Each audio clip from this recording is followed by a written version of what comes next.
What was it? Oh, if you use the food, you use the Thanksgiving. It was funny. He basically, so on after qualifying on the cool down lap, Max was going slower than he should have, and like if it was a qualifying lap, he'd 100% I remember the win circus the outside. meeting, but it really wasn't I remember the until circus outside. I cool remember down like, lap. was it But you guys it started got like sent practicing to back? the stewards, and George was like, oh, sorry. Wasn't whoever was doing the music for the Thanksgiving Was like, you had like a whole thing. I thought it was kind of silly and stuff. And then they started fighting. And I was like, I don't like either of them, but I'm like, I love it. Let's fight it off, guys. Not knowing what had happened based off of the comments, I was team Max. They also, I think I was in that situation as well, and I'm never a team Max. Exactly. They also have a weird history. They're not like best friends, Yeah. so it's not stemming from like a great place. But it was really funny. Also, I hate Max, but hey, he says how he feels. You know how he feels about something, and I do appreciate that.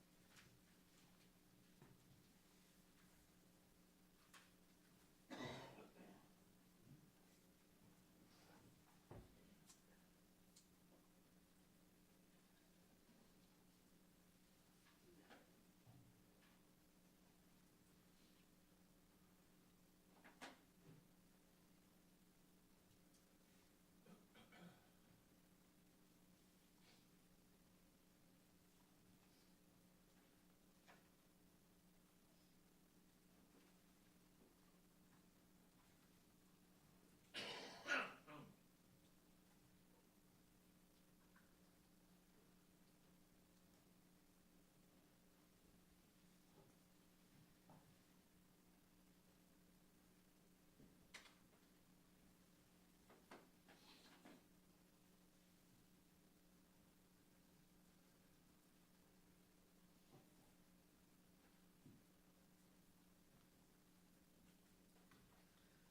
it.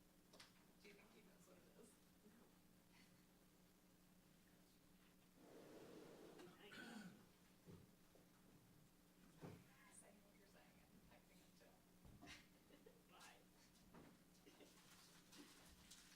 The internet needed it too. Oh,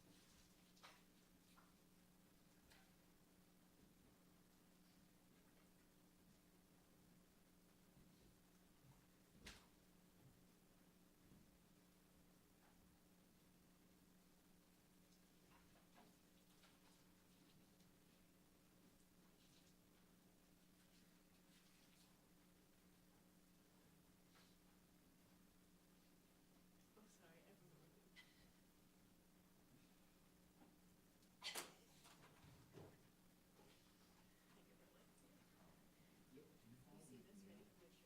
Yeah.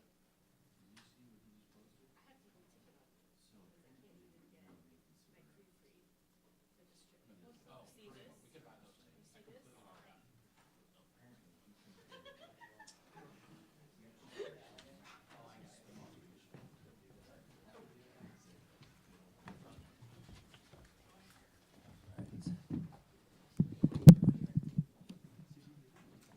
How we doing? Good. All right, I'll give you the injury update here. Okay, everyone's going to practice in some form. We're going walk-through type of practice here. So Dalton Kincaid is limited. We'll see how he does. The same with Keon Coleman this week. Quentin Morris limited. Taylor Rapp, same. Curtis Samuel, the same. Dwayne Carter and Tylen Grable are listed as full, and we'll see how both of those guys do this week. And then one additional add-on here is Micah Hyde has returned to the team in a practice squad role. And just to set expectations, Micah is in a practice squad role. We are fully confident in Taylor Rapp, DeMar Hamlin, Cole Bishop, Kareem Jackson. They've all been doing a real good job for us in the roles that they are currently in. They're going to stay in those roles, and Micah is in a practice squad role. So good to have him back and his family as well. How did that come to be with Micah signing into the practice squad? Yeah, just through conversations, that have occurred, like it normally would. Both parties talking a little bit and just seeing if it's the right fit more than anything. So, we'll see where it goes, but we're happy to have him back. Knowing his competitive spirit, was it any surprise that he'd be back? Even as you said, we kept the door open. No, I mean, I'm not surprised, but really not surprised when any of these players come back. They do. Players that leave here to go to play for other teams, or in this case, not play for another team. They seem to keep pretty close tabs on what we're doing, which is cool. So one way to view it might be that he provides insurance and leadership. Would you agree with that characterization? Is that a leading question, I'm trying to Your Honor? characterize it.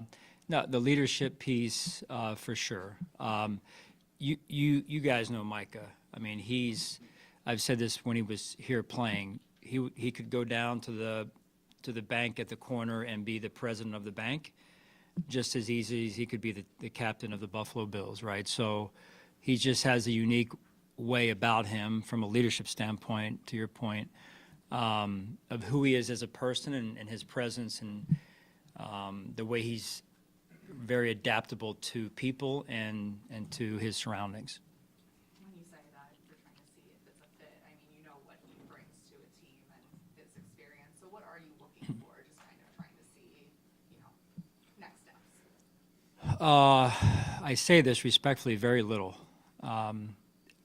We're in a good spot. Very confident in the guys that have played there all season long and have done a nice job, as I said a few minutes ago. Very little from the standpoint of just managing expectations is why I'm saying that, right? Very little from, hey, you're going to come in and you're going to play and you're going to help. No, let's just take it one day at a time, and let's, number one, make sure everybody understands what his role is right now. And we'll just see. We'll just take it one day at a time. It's about the team. It's always about the team, and it's never about one person. And in this case, Micah would not want that to be, in this case, about him. So. When did this develop? Did you kind of find out, and was he jealous over, the snow or something? Yeah, he was watching the game, he said, on Sunday night and really missed the snow. And so he, right after the game, called Bean and said, hey, how soon can I get out there? So, no, Brandon talks with the agents and everything, and, it started at some point. I couldn't tell you the exact date, but, separate of that, we were always, keeping in touch with Mike just on a personal level and checking in on him. And so, like any fire, it kind of starts small and then kind of slowly builds. So, yeah. Did you put him through a workout? Sorry, did you put him through a workout, or was this something you've just kind of been tracking his progress or where he's at? Yeah, no workout. Yeah. I know how important the locker room and culture is to you. Does it take the right fit to come in at this time for you? You know what I mean? Like, you Yeah. can't just have anybody walk into that locker room right now at this point. Yeah, I'm very protective of that locker room, and not only now, but for sure now, but also any time of year, especially once we're kind of into the spring and you're looking to drop, a new person in. That's, like I said before, with around the trade deadline every year, it's got to be the right person. The player, yes, but the right person based on, where this team currently is, not in terms of record, but in terms of where they're at with the relationships and the different pieces of the puzzle. So I think Brandon does a really good job of being aware of that and mindful of it. Sean, any correlation to the fact that you did just mention Rapp as a guy who's No, must have something yeah, no, to do with it? no, yeah. Hey, Sean, Christian Benford's had a nice season. Where do you feel he's made his biggest strides in his third year? I would say his knowledge of the game. He's always been a smart football player, and probably ahead of the curve in terms of when he was younger. But his understanding of our defense for sure, and then also his I think growing understanding of opposing offenses. And I think whether it's Jamal, Jordana, players that are in there, the veteran players, in particular Rasul, as I mentioned before, they have a strong relationship. And what have you thought of Matt Stafford's season to date? I mean, he's a 36-year-old guy who doesn't seem to have lost too much. What have you seen? Very, very impressed. You can obviously, know that and tell us, I mean, the relationship he has with Sean, with Coach McVay, and they seem to be attached at the hip with, being aligned with what they want to do, how they want to get it done, game to game. And, he's always had a strong arm. He's a, very highly competitive player and in person, and a ton of respect for the way he's been able to play for so long. And in terms of the receiver side, you've seen Waddle Hill. That's a great twosome. Trying to think of a couple others you faced, but this one with Nakua and Cup seems to be maybe as good as you've seen all year as a duo. Yeah, What would you think? yeah. I think they've done. I mean, this is a Super Bowl team as of a few years ago, so a couple of years ago, and give them credit. They've done a great job of keeping some players and then adding some other players, some new players to the roster. Puka being one of them. Fisk is another. Verse is another on the defensive side, and they've got some good young players that are good football players. And you guys know how we do it. That's what we value as well. Guys that are just overall good football players, have good instincts. And when I look at their roster, at least I see, you see the elites, and then you also see players that are really good football players, and they're tough, they're smart, they play different positions, so they have that position flex, and I really respect the way that they're building that roster. How well do you know Sean McVay, and what do you think of the way his offense continues to evolve? It's very different offense than it was when Aaron Cromer was there. Right. I think Sean's one of the, like I said with Shanahan, with Kyle last week, one of the best coaches in the league. He's won a Super Bowl, innovative in how he shapes his offense year to year, how he utilizes his personnel as well. And I think great coaches take what they have and make it better, right? And he's done that over the course of his career. So a ton of respect for Sean and what he's been able to do there, and how creative he is on offense. What do you think of the way Josh has developed or matured in terms of using his legs, how he manages his scrambling and running at this point in his career? How Josh Allen has been able to do that? What do I think of it? I think he's a highly competitive player that has also adjusted his game to the modern NFL game, and he knows when it's time and he knows when it's not time. And, you're never going to me, take someone's athleticism away from them. So, I just think Josh is in a good, healthy spot with it, and he's done a great job this year of taking care of when he's had opportunities to slide or get out of bounds. He's done that. So I think he's really doing a great job of it. Sean and Clay on the competition committee. Yep. Has that given you different insights into his personality? Like, is he the same guy in those meetings as he is when he's animated on the field, or Yeah. what's that been like? Yeah, no, he's always been like that. I remember when he was in Washington and I was in Carolina. He was young coming up. I'm a little bit older than he is, but I was still kind of coming up through myself, and so just got to know him a little bit then. We share the same agent, candidly here, so I know him, and like I said, have a ton of respect for him. now that we're a few days removed, how, checking in with trainers, all that, how do you think, Matt is? Matt Milano, yeah. After a full complement of snaps per month? Yeah. No, I think he did well. He came out. I don't want to speak for him, so you could ask him how sore he was, but when you don't play, when you haven't played for X amount of months, that's going to happen. That's natural. So, I think he's looking forward to being able to get out there again, especially this week in practice and build on what he did last week. Hey, Sean, on all of you guys are top five in first down rushes this year. How important has that been for your balance and also just to set other things up? Yeah, I think the line of scrimmage is important, right? You guys know that. It's really, to me, it frees you up as an offense to do what you want to do, whether it's run it again, throw it again. So it's an important piece for us for sure. John, you guys have gone jumbo package more than any team in the league by a lot. Can you explain Alec Anderson? No, How that no. I'll stop you there. No, from pulling his shirt up at the touchdown the other day. Explain Alec Anderson in what context? How does that happen? How has he evolved into this role where you guys use, it's been over 100 snaps, I think. Yeah. And that's been an effective way to play for you guys. Yeah. It has. We used David Edwards last year. And it was effective for us then.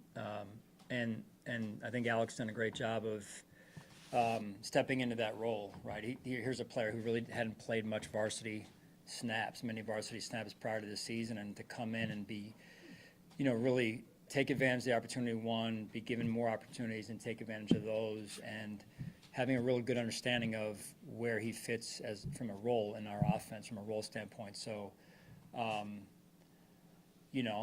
I really enjoy when he comes off the field, the communication, the comments that he makes, just, it's colorful. It's colorful. Yeah, no, it's colorful. So it's, he's got a great personality, and he loves his teammates. You guys see that. John, how much more do you love as a ground coach? Sorry? Last two? Gotcha, thank you. I love it. How much more difficult has it been the week after you clinch the division with games still to go? Yeah. You do the hat and t-shirt guys post up on social media. It's a legitimately an accomplishment worthy of celebration, but you still have, games and goals. How much more difficult has it been to get guys back focused on the here and now and playing the next game after that week? Yeah, no, 100%. You're speaking coach speak right there, Thad. I 100%. I'm aware of it. I think that I'll know more when we get out on the field here in terms of where they're at. But I think for us, we have to continue to think differently, and these guys have done that all season long. And whether it's winning the division, opponents we've played in the past that people perceive to be a certain game or a certain size of game, or playing on a short week, playing on it's just our guys have done a great job of orientating their minds in a different way this season, and I think that's what we have to. I know that's what we have to continue to do, and I know they're up for that challenge. Sean, speaking to all that, what do you do with all the AFC East Division paraphernalia, shirts and hats that you've accumulated over the years, and what did you do with it after you got the hat on Sunday? I think every year I put one in my office, and I take the rest home and give them to my family, or I'll give them to someone that I think deserves it, has earned it, right? So, because it's not, I say this, it's not, that's what I do with the majority of it, and then the other ones that I am able to get my hands on from from Jeff. It's the team thing, right? It's not, like I said in the locker room after the game, there's players and coaches and staff in that room, but there's just above us, there's people on the business side that have earned that as well. And so, take it off. It goes well beyond that, just the guys in the gals in that locker room. So I think that's what's next on my mind, so that's an important, to me, awareness piece. Sean, the team released a clip of Dion coming over to you and talking to you a little bit. pretty good. It was kind of an emotional moment there between the two of you. What's your relationship with Dion been like, and how has that kind of grown over the years? Yeah, as a coach, and I mentioned this to the team, I think last week, maybe the week before, of just, you get a chance to share life with these guys. We're around each other so much, and to watch a young man like Dion come in, grow, develop, has a family now, and for him to be in that leadership group, that leadership council meeting on Wednesday mornings when we meet, and to hear him speak, as I did a few hours ago this morning, not surprised, but just proud, I guess, right? And admiring the way he's been able to grow and articulate his leadership, really. Okay. All right, thanks, guys.